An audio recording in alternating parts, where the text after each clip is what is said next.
Fake moissanite po itong natanggap ko, fake. Kasi dapat ito papalo sa tester ko, yan po oh. Oh, wala oh. Oh, wala. Wala. Wala.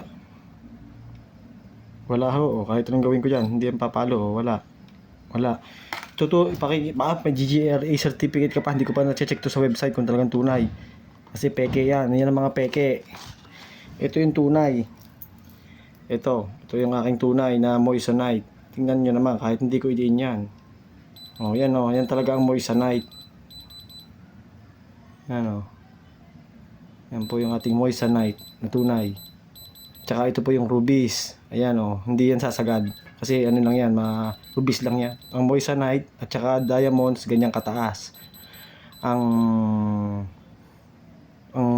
rubies, ganyang kataas. Yan, depende yan. Ang moissanite ay yan, parang diamond yan, moissanite. Yan, may card din ito kaya nga lang nasa wallet ko. Ito yung binuo ko. Ito yung tunay. Ito po yung fake. May pa GRA, peke naman pala. Utang ina yan. Kaya mag-ingat-ingat po kayo sa pagbili sa online yan. Oh. Yan. Fake. Kahit pa sabihin mong ano siya, sabi moissanite, may certificate. Ingat po kayo sa pagbili.